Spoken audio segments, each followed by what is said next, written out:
નમસ્કાર વિદ્યાર્થી મિત્રો, લિબર્ટી સ્કૂલ દ્વારા આયોજિત ઓનલાઈન વિડિયો લેક્ચરમાં તમારું ફરીવાર સ્વાગત છે। તો વિદ્યાર્થી મિત્રો, આપણે ધોરણ 11 સાયન્સ પ્રકરણ નંબર 4 રાસાયણિક બંધન અને આણ્વીય રચના એની અંદર લાસ્ટ વિડિયો લેક્ચરમાં આપણે લુઈસ સંજ્ઞાઓ વિશે ચર્ચા પૂર્ણ કરી હતી। આ ચેપ્ટરમાં આ ક્વેશ્ચનમાં આપણે રાસાયણિક બંધન માટે કોશેલના અભિગમના કેટલાક 2-3 મુદ્દાની ચર્ચા કરી હતી, બરાબર।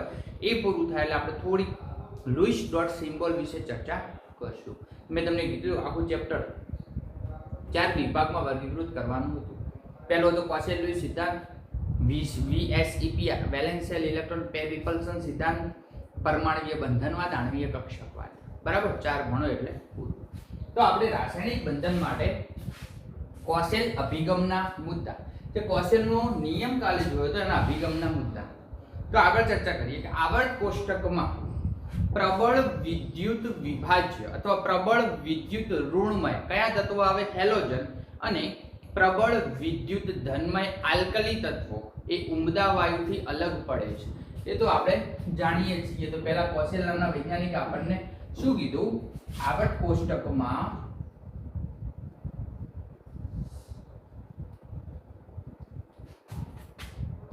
પ્રબળ વિદ્યુત ઋણમય હેલોજન તત્વો અને પ્રબળ વિદ્યુત ધનમય આલ્કલી તત્વો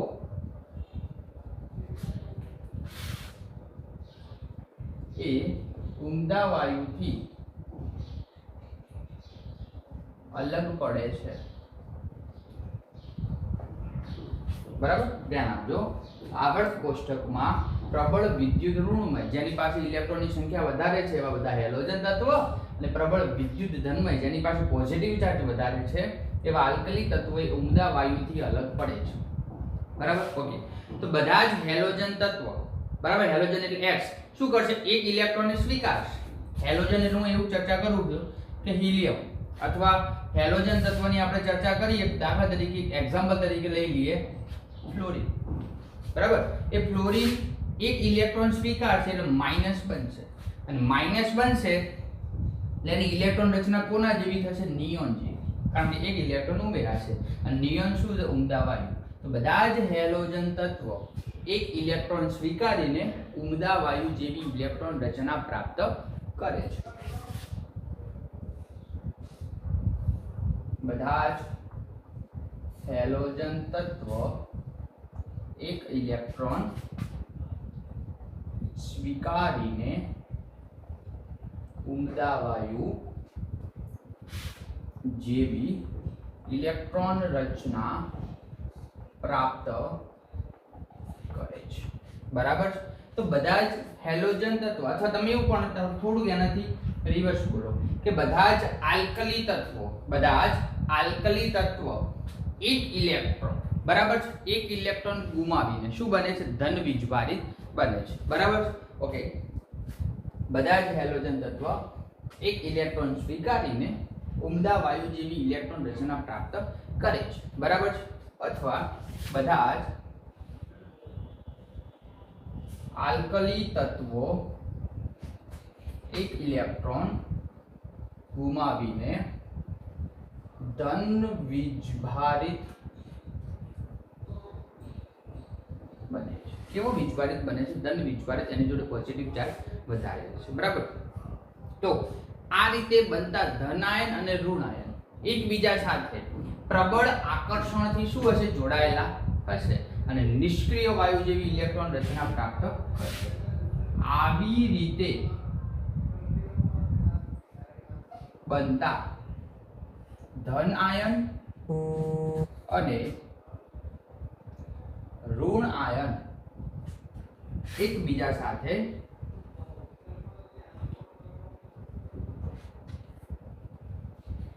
પ્રબળ આકર્ષણથી જોડાયેલા હોય છે અને નિષ્ક્રિય વાયુ જેવી ઇલેક્ટ્રોન રચના પ્રાપ્ત કરે છે।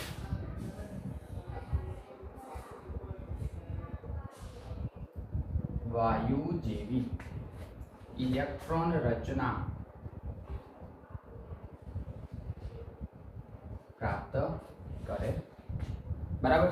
હવે આગળ એક છેલ્લા મુદ્દાની ચર્ચા કરી લઈએ। છેલ્લો મુદ્દો આપણને એવું કહેવા માંગે છે કે ધ્યાન આપજો કે સ્થિર વિદ્યુતીય આકર્ષણ વડે ધન આયન અને ઋણ આયન એકબીજા સાથે સ્થાયી થયેલા હોય છે। સ્થિર વિદ્યુતીય આકર્ષણ એટલે શું કે એકબીજા પ્રત્યે આકર્ષણ ધરાવશે, કેમ કે એક પ્લસ ચાર્જ છે ને એક માઇનસ ચાર્જ છે। તો ધ્યાન આપજો, સ્થિર વિદ્યુતીય આકર્ષણ વડે ધન આયન તથા ઋણ આયन એકબીજા સાથે સ્થાયી થયેલા હોય। હવે એક નાની વ્યાખ્યા આપી દઈએ આપણે આયનિક બંધ।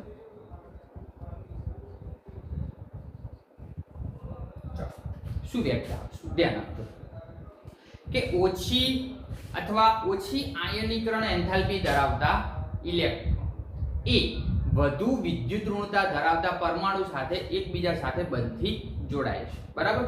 ઓછી વિદ્યુત ઋણતા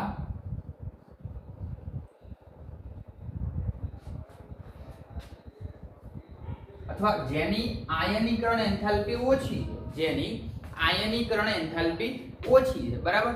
તો ઓછી આયનીકરણ એન્થાલ્પી ધરાવતો પરમાણુ, ઓછી આયનીકરણ એન્થાલ્પી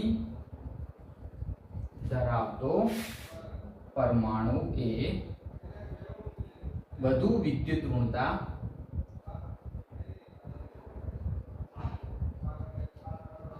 ધરાવતા તત્વો સાથે સંયોજાઈ જે બંધ બનાવે છે તેને આયનિક બંધ કહે છે। બરાબર। આ બે ચાર મુદ્દાની ચર્ચા કરી છે, ફટાફટ તમે લખી લો, પછી અગત્યના ક્વેશ્ચન તરફ હું જાઉં।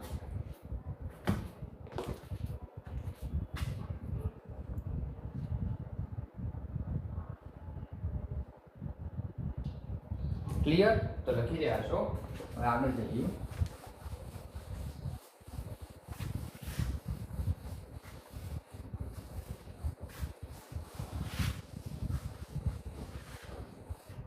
ચલો ધ્યાન આપજો, ક્વેશ્ચન થોડોક સમજો। અષ્ટકનો નિયમ સમજાવો, અને ઇંગ્લિશમાં કહીશું ઓક્ટેટ રૂલ। અષ્ટક એટલે 8, મગજમાં ક્લિયર રાખો। બરાબર છે। તો પરમાણુ, એક પરમાણુ છે એ બીજા કોઈ પરમાણુ સાથે રાસાયણિક બંધ દ્વારા જોડાશે। બરાબર। આ નાઇટ્રોજન છે, બીજા નાઇટ્રોજન સાથે રાસાયણિક બંધ દ્વારા જોડાશે અને શાની રચના કરે છે? N2 અણુની રચના કરે છે। એક પરમાણુ બીજા વધુ પરમાણુઓ સાથે રાસાયણિક બંધથી જોડાઈને અણુની રચના કરે છે ત્યારે એક પરમાણુ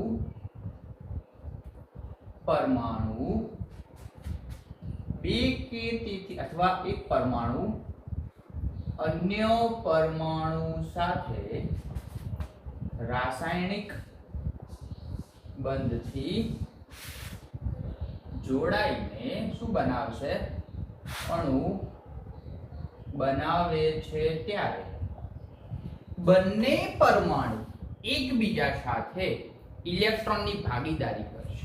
બંને પરમાણુ એકબીજા સાથે ઇલેક્ટ્રોનની ભાગીદારી કરે છે। તો એક પરમાણુ એ બીજા પરમાણુ પાસેથી, દાખલા તરીકે નાઇટ્રોજન પરમાણુ આના પાસેથી કાં તો ઇલેક્ટ્રોન મેળવશે કાં તો ઇલેક્ટ્રોન ડોનેટ કરશે, ઇલેક્ટ્રોનની ભાગીદારી કરશે।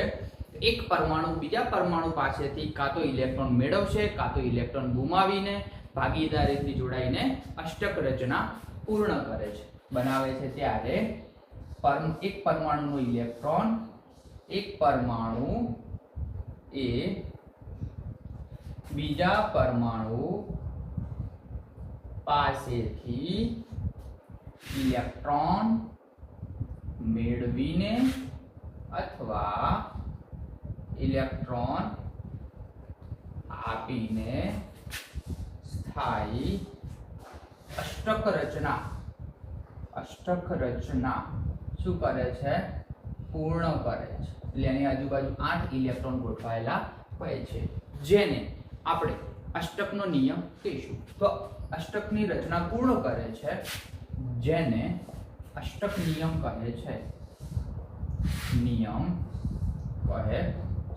અષ્ટકના નિયમને આધારે આપણે જો ઇલેક્ટ્રોન રચના પ્રાપ્ત કરશું, છેલ્લે ઇલેક્ટ્રોન મેળવીને ઇલેક્ટ્રોન ગુમાવીને, તો ઇલેક્ટ્રોન રચના કોની હશે? નિષ્ક્રિય વાયુ જેવી, એટલે કે ઉમદા વાયુ જેવી હશે.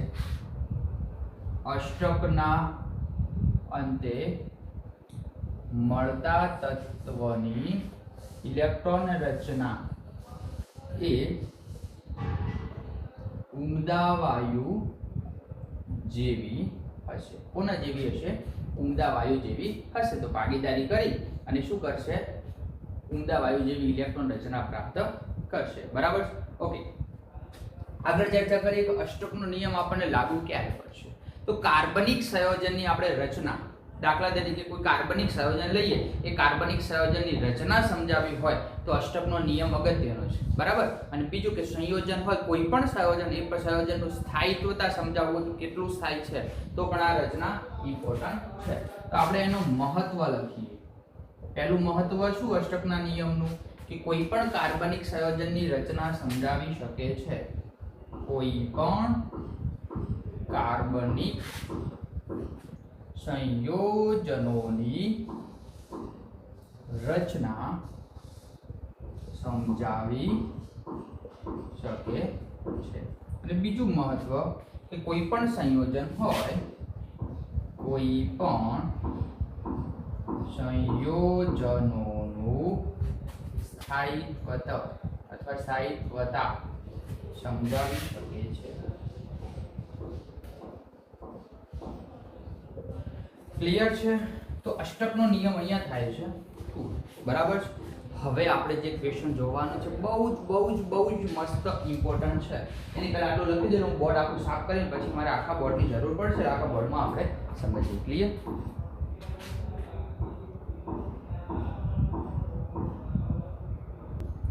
ક્લિયર? તો લખી રહ્યા છો. હવે આપણે આગળ જઈએ.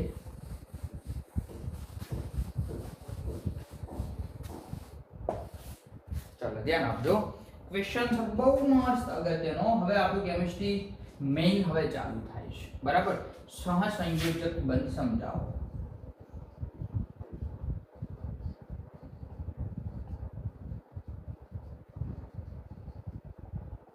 સહસંયોજક બંધ સમજાવો. બરાબર?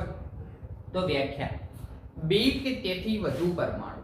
તો થોડુંક લખેલું છે કે લેગ્યુમરે આની શોધ કરીને બધું કંઈ ઇમ્પોર્ટન્ટ નથી, પણ ડાયરેક્ટ વ્યાખ્યાથી સ્ટાર્ટ કરું છું. બે કે તેથી વધુ પરમાણુ તેમના સંયોજકતા ઇલેક્ટ્રોનની ભાગીદારીથી અષ્ટક રચના પ્રાપ્ત કરે છે. અષ્ટક રચના પ્રાપ્ત કરે છે ત્યારે રચાતા બંધને સહસંયોજક બંધ કહે છે. વ્યાખ્યા: બે કે તેથી વધુ પરમાણુઓ તેમના બાહ્યતમ કક્ષકના ઇલેક્ટ્રોનની ભાગીદારીથી અષ્ટક રચના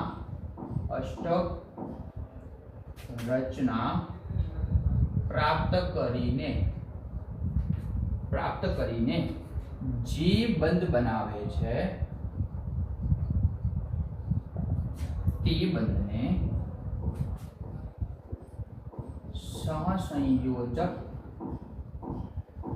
બંધ. બરાબર? બે કે તેથી વધુ પરમાણુઓ તેમના બાહ્યતમ કક્ષકમાં રહેલા ઇલેક્ટ્રોનની ભાગીદારીથી અષ્ટક રચના પ્રાપ્ત કરીને જ્યારે જે બંધ બનાવે છે એ બંધને સહસંયોજક બંધ કહીશું. બરાબર છે? ઓકે. તો સહસંયોજક બંધ ત્યારે બનશે કે બે પરમાણુઓ પૈકી બંને પરમાણુઓ એક ઇલેક્ટ્રોનની ભાગીદારી કરે તો. મારે ને તમારે ભાગીદારીમાં દુકાન બનાવવી છે, ક્યારે શક્ય બનશે? કે થોડા પૈસા તમે આપો, થોડા પૈસા હું આપું તો શક્ય બનશે. બધા પૈસા તમે આપો, 25 લાખ રૂપિયા ખર્ચો થાય, 25 લાખ તમે આપો, હું કઈ ના આપું, તમે મને ભાગીદારીમાં લેશો ના. તો ભાગીદારી કરવી હોય તો બંને થોડું થોડું આપવું પડે. તો સહસહજક બંધ ક્યારે બનશે? કે બંને પરમાણુઓ ઓછામાં ઓછું કહું છું, ઓછામાં ઓછી એક ઇલેક્ટ્રોનની ભાગીદારી કરે તો સહસહજક બંધ બને, બાકી બને નહીં. બરાબર? તો દરેક પરમાણુ અથવા બંને પરમાણુ ઓછામાં ઓછી એક ઇલેક્ટ્રોનની ભાગીદારી કરે તો સહસંયોજક બંધની રચના થાય છે. બંને પરમાણુ ઓછામાં ઓછી એક ઇલેક્ટ્રોનની ભાગીદારી કરે તો સહસંયોજક બંધ બને છે. બરાબર? દાખલા તરીકે મારે એક ઉદાહરણ આપી તમને સમજાવું છે. Cl2 પરમાણુ. બરાબર? ચલો, ક્લોરીન કયા નંબરનું તત્વ છે? તો કે 17મા નંબરનું. કયા નંબરનું? 17મા નંબરનું. એની ઇલેક્ટ્રોન રચના શું થાય? નિયોન 3s2 એટલે 10 અને 3p5. બરાબર છે? Neon 3s2 3p5. બરાબર છે? 5 ને 2 7, 7 ને 10 17, 17 થઈ ગયું છે. બરાબર? હવે આપણે ભાગીદારી કરાવવાની છે. બરાબર? તો બાહ્યતમ કક્ષામાં કેટલા ઇલેક્ટ્રોન થયા? તો 5 + 2 બરાબર 7. ટોટલ ઇલેક્ટ્રોન કેટલા થયા? 7 ઇલેક્ટ્રોન. બરાબર? તો એક ક્લોરીન પરમાણુ છે એના પણ 7 ઇલેક્ટ્રોન, બીજા ક્લોરીન પરમાણુ છે એના પણ 7 ઇલેક્ટ્રોન. તો એને ઉમદા વાયુ જેવી ઇલેક્ટ્રોન રચના પ્રાપ્ત કરવી હશે. બરાબર છે? તો એક ઇલેક્ટ્રોન ખૂટે છે, એક ઇલેક્ટ્રોન આમાં આવી જશે એટલે 18 નંબરનું તત્વ છે એની ઇલેક્ટ્રોન રચના પ્રાપ્ત કરશે. કારણ કે 3s2 3p6 કરવા જઈશ તો એક ઇલેક્ટ્રોન ઉમેરવો પડશે, અને જો 3s2 3p6 થશે તો અહીંયા કોના જેવી ઇલેક્ટ્રોન રચના થાય છે? આર્ગોન જેવી. બરાબર? આ રીતે અથવા તમે લખી નાખો હજુ મુદ્દો. બરાબર? કે ઉમદા વાયુ જેવી ઇલેક્ટ્રોન રચના પ્રાપ્ત કરવા માટે એક ઇલેક્ટ્રોનની જરૂર છે. ઉમદા વાયુ જેવી ઇલેક્ટ્રોન રચના પ્રાપ્ત કરવા એક ઇલેક્ટ્રોનની જરૂર છે. આથી બંને Cl પરમાણુ એક ઇલેક્ટ્રોનની ભાગીદારી કરે છે. બરાબર છે? એક ઇલેક્ટ્રોનની ભાગીદારી કરે છે અને સહસંયોજક બંધ બનાવે છે. રેડી છે? ચલો આપણે ઉદાહરણ લઈએ. એક Cl. બરાબર? આ એક Cl પરમાણુ છે, એની બાહ્યતમ કક્ષામાં ટોટલ ઇલેક્ટ્રોન કેટલા છે? 7. અને જેટલા ઇલેક્ટ્રોન છે એને આપણે શાના વડે દર્શાવીશું? ટપકા વડે. તો Cl2 બરાબર, ચલો 1 2 3 4 5 6 ને 7. બરાબર છે? ચલો એ જ રીતે હું બીજો Cl બાજુમાં લખું છું, એના ઇલેક્ટ્રોન આ રીતે બતાવું. 2 2 4 2 6 અને 1 7. પણ વચ્ચે શું લખું છું? Cl. આ બંને Cl ભાગીદારી કરશે અને સહસંયોજક બંધ બનાવશે. ધ્યાન આપજો કે આ બાજુ શું લીધું હતું આપણે? Cl. એના 2 ઇલેક્ટ્રોન, અને આ 2 ઇલેક્ટ્રોન, અને આ 2 ઇલેક્ટ્રોન. એટલે ટોટલ કેટલા થયા? 6. ટોટલ કેટલા થયા? 6. અને એક ઇલેક્ટ્રોન ડોનેટ કરે. કયો? આ ઇલેક્ટ્રોન. તો બાજુવાળો Cl પણ આવશે એની જોડે. બરાબર? અને 2 ઇલેક્ટ્રોન તો હતા જ, 2 હતા 4, આ 2 હતા 6, અને અહીંયા એક Cl આવશે. તો ટોટલ ભાગીદારી કરે છે. શું કરે છે? ભાગીદારી, અને બંધ બનાવી દે છે. કોના કોના વચ્ચે? Cl ને Cl વચ્ચે. તો હવે આપણે જોવું કે અષ્ટક રચના પ્રાપ્ત થાય કે નથી થતી. બરાબર? અહીંયા ટોટલ ઇલેક્ટ્રોન ગણીએ. 1 2 3 4 5 6 7 8. કેટલા ઇલેક્ટ્રોન થયા? 8. 1 2 3 4 5 6 7 8. આ ક્લોરીન ની વાત કરીએ, એને પણ ભાગીદારી કરી. તો 1 2 3 4 5 6 7 8. આના પણ 8 ઇલેક્ટ્રોન બંને વચ્ચે ભાગીદારી થઈને Cl2 બને છે. આને અષ્ટક રચના પૂર્ણ થઈ કહેવાય, કારણ કે અષ્ટક એટલે 8 ઇલેક્ટ્રોન હોવા જોઈએ, તો બંને Cl એક ડોનેટ કરે છે અને અષ્ટક રચના પ્રાપ્ત કરે છે. ક્લિયર? આને થોડુંક નાનું બતાવી દઉં એટલે દેખાવામાં થોડુંક સારું લાગે, આપણને ગમે એવું. બરાબર? 3 4 5 6 અને 7. ક્લિયર? તો જોઈ લો. પછી આપણે બીજું ઉદાહરણ લઈએ. રેડી? તો એક બીજું ઉદાહરણ લઉં છું. CCl4 નામ છે કાર્બન ટેટ્રાક્લોરાઇડ. Carbon tetrachloride. બરાબર? ધ્યાન આપજો કે પહેલા કયા કયા તત્વ છે. આમાં એક કાર્બન છે. કાર્બન કયા નંબરનું? 6 નંબરનું. ઇલેક્ટ્રોન રચના શું થાય? 1s2 2s2 2p4. બાહ્યતમ કક્ષામાં કેટલા ઇલેક્ટ્રોન થયા? 4 electron. 4 + 2 sorry 6 electron. 4 + 2 sorry 2s2 1s2 2s2 2p2. કારણ કે કેટલા કરવાના છે? 2 2 4 ને 2 6 એટલે કેટલા ઇલેક્ટ્રોન થાય? 4 ઇલેક્ટ્રોન. બરાબર? બીજું કોણ છે? ક્લોરીન. ક્લોરીન કયા નંબરનું? 17મા નંબરનું. ઇલેક્ટ્રોન રચના શું થાય? નિયોન. બરાબર? 3s2 3p5 5 6 7 કેટલા ઇલેક્ટ્રોન? 7. હવે આપણે બંને વચ્ચે ભાગીદારી કરવાની છે. બરાબર? ચલો, એક કાર્બન છે. કાર્બનની આજુબાજુ કેટલા ઇલેક્ટ્રોન ગોઠવાયેલા છે? 4. તો 1 2 3 4. બરાબર? પછી ક્લોરીન. ક્લોરીનની આજુબાજુ કેટલા? 7. 1 2 3 4 5 6 અને 1 7. આવા કેટલા ક્લોરીન છે? 4. કોની સાથે ભાગીદારી કરશે? કાર્બન સાથે. અહીંયા Cl નથી લેવાનું, અહીંયા કાર્બન લેવાનું છે. કાર્બન સાથે ભાગીદારી કરશે 4 Cl પરમાણુ અને સહસંયોજક બંધની રચના કરશે. ચલો, આ કાર્બન. બરાબર? કાર્બનની આજુબાજુ એક ઇલેક્ટ્રોન, આ બીજો, આ ત્રીજો, આ ચોથો. અહીંયા હું ગોઠવું છું Cl. Cl ઉપર કેટલા? 7. 1 2 3 4. અથવા ચાલો હું થોડુંક એને અલગ રીતે બતાવું. 1 2 3 4 5 6 અને 7મો ભાગીદારી કરવા જતો રહેશે. ચલો, અહીંયા Cl બતાવું છું. તો એક ભાગીદારી કરવા જશે 2 3 4 5 6 7. કેટલા મૂકવાના છે? બાહ્યતમ કક્ષામાં 7 ઇલેક્ટ્રોન છે એટલે 7. ચલો, એક Cl આ બાજુ મૂકું છું, એક ભાગીદારી કરવા જતો રહેશે 2 2 4 2 6. અહીંયા Cl બતાવું, એક ભાગીદારી કરશે તો 2 2 4 અને 2 6. તો બધા Cl પરમાણુ અષ્ટક રચના પ્રાપ્ત કરે છે. ગણો 1 2 3 4 5 6 7 8. બરાબર? 1 2 3 4 5 6 7 8. 1 2 3 4 5 6 7 8. 1 2 3 4 5 6 7 8. તો અહીંયા એક મજાની વાત તો એ છે કે કાર્બન પણ અષ્ટક રચના પૂર્ણ કરે છે. ગણો, કાર્બનની આજુબાજુ કેટલા ઇલેક્ટ્રોન? 1 2 3 4 5 6 7 8. તો કાર્બનની અષ્ટક રચના પણ શું થાય છે? પૂર્ણ થાય છે. કાર્બનની અષ્ટક રચના પણ પૂર્ણ થાય છે.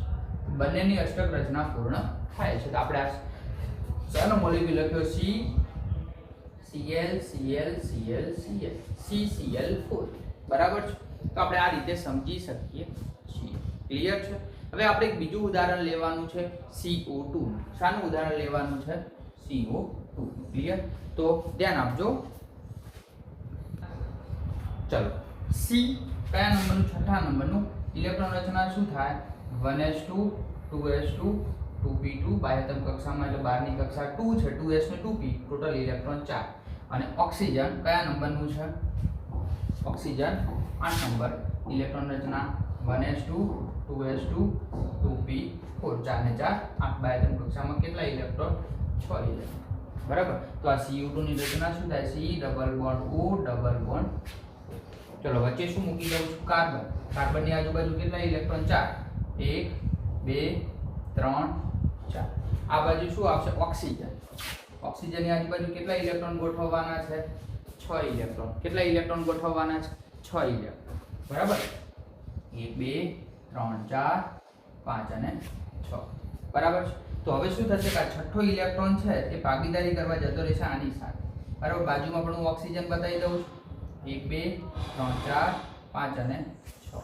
હવે જો બધા ઇલેક્ટ્રોન પૈકી બરાબર છે? તો આ તો અષ્ટક રચના પૂર્ણ થાય 1 2 3 4 5 6 ને 7. તો અષ્ટક રચના અહીંયા પૂર્ણ થતી નથી. અષ્ટક રચના પૂર્ણ થતી નથી એનો મતલબ શું થાય કે ભાગીદારી થતી નથી. ક્લિયર છે? 1 2 3 4 5 6 ને 7. બરાબર છે? તો અષ્ટક રચના પૂર્ણ કરવા માટે 8 ઇલેક્ટ્રોન જોઈએ પણ એની અંદર અષ્ટક રચના પૂર્ણ થતી નથી. બરાબર છે? તો આપણે એક બીજું ઉદાહરણ લઈએ. શાનું ઉદાહરણ લઈશું કે કોઈ બીજું સંયોજન ત્રિબંધ વાળું એક લઈએ. બરાબર છે? દાખલા તરીકે નાઇટ્રોજન ટ્રિપલ બંધ નાઇટ્રોજન. ચલો નાઇટ્રોજન એટલે કયો નંબર? 7 નંબર. બરાબર? ઇલેક્ટ્રોન રચના 1s2 2s2 2p 3 ને 2 5 ને 2 7. ટોટલ ઇલેક્ટ્રોન કેટલા થાય? 5 ઇલેક્ટ્રોન. ટોટલ ઇલેક્ટ્રોન કેટલા થાય? 5 ઇલેક્ટ્રોન. બરાબર છે? તો હવે આપણે એની ચર્ચા કરીએ કે નાઇટ્રોજન છે 1 2 3 4 અને 5. આ બાજુનો નાઇટ્રોજન 1 2 3 4 5. બરાબર? ચલો હવે એક એક ઇલેક્ટ્રોનની ભાગીદારી કરશે. એક એક ઇલેક્ટ્રોનની ભાગીદારી કરશે તો આપણને અહીંયા ત્રિબંધ અષ્ટક રચના પૂર્ણ થશે કે નહીં એ જોવાનું રહ્યું છે. ક્લિયર? ક્લિયર? ઓકે. તો આપણે એને થોડું અલગ રીતે બતાવીએ. 2 2 4 ને 5 2 2 4 ને 5 5 ઇલેક્ટ્રોન. બરાબર? ચલો હવે આપણે 3 ઇલેક્ટ્રોન આ રીતે બતાવીએ 1 2 તો ગણો 1 2 3 4 અને 5. આ નાઇટ્રોજનને પણ આપણે એ રીતે બતાવીએ તો 1 2 3 4 અને 5 અથવા એને ટપકા દ્વારા દર્શાવો 4 અને 5. તો હવે જો નાઇટ્રોજનનું અષ્ટક પૂર્ણ થાય છે નથી થતું? થઈ જશે. ગણી લો 1 2 3 4 5 6 ને 7 8 1 2 3 4 5 6 7 ને 8. બંને નાઇટ્રોજન અષ્ટક રચના પૂર્ણ કરે છે. તો આ રીતે તો CO2 હમણાં આપણે ચર્ચા કરી એ પણ કરે છે. બરાબર? હમણાં તો આપણે ના પડી પણ આપણે આ રીતે જોઈએ તો થાય છે. જોઈએ આપણે કાર્બનની ઇલેક્ટ્રોન રચના શું હતી? 1s2 2s2 2p2 4 ઇલેક્ટ્રોન હતા. અને ઓક્સિજન એટલે પરમાણુ ક્રમાંક કયો થતો હતો? 8. તો 1s2 2s2 2p4 4 ને 4 8. તો બાહ્યતમ કક્ષામાં કેટલા ઇલેક્ટ્રોન? 6 ઇલેક્ટ્રોન. તો હવે આપણે ભાગીદારી જોઈએ. કોની કોની જોઈએ? તો કે CO2 માં. ચલો કાર્બનની આજુબાજુ કેટલા? તો કે આ રીતે હું લખું છું ઓક્સિજન પણ આ રીતે કાર્બન દર્શાવું. કાર્બનનો નંબર કેટલો છે? 6. તો ઇલેક્ટ્રોન રચના 1s2 2s2 2p2 બાહ્યતમ કક્ષામાં 4 ઇલેક્ટ્રોન. તો ચલો 1 2 3 4. બરાબર? આ બે 4000 શાના દર્શાવ્યા? બાજુમાં શું આવશે? ઓક્સિજન આવશે. ઓક્સિજનના ઇલેક્ટ્રોન કેટલા? 6. એટલે 1 2 3 4 5 6. બરાબર? આ બાજુ પણ ઓક્સિજન આવશે 1 2 3 4 5 6. હવે ગણો 1 2 3 4 5 6 7 8. અષ્ટક રચના ઓક્સિજનની તો પૂર્ણ થઈ ગઈ. બરાબર છે? ચલો 1 2 3 4 5 6 7 8. આ ઓક્સિજનની પણ પૂર્ણ થઈ ગઈ. 1 2 3 4 5 6 7 8. કાર્બનની પણ અષ્ટક રચના પૂર્ણ થાય છે. તો આ બધા મોલેક્યુલ આવા છે અને આવા અસંખ્ય મોલેક્યુલની અંદર આપણે જોઈ શકીએ છીએ. તો સહસંયોજક બંધની રચના હતી. સહસંયોજક બંધવાળો ક્વેશ્ચન પૂછાય તો આપણે આટલું લખવાનું થાય. ક્લિયર છે? તો સમજી લેજો. ના ખબર પડે તો પૂછજો. આની સાથે સાથે આપણે આજનું વિડીયો લેક્ચર અહીંયા પૂરું કરીએ છીએ. Thank you very much.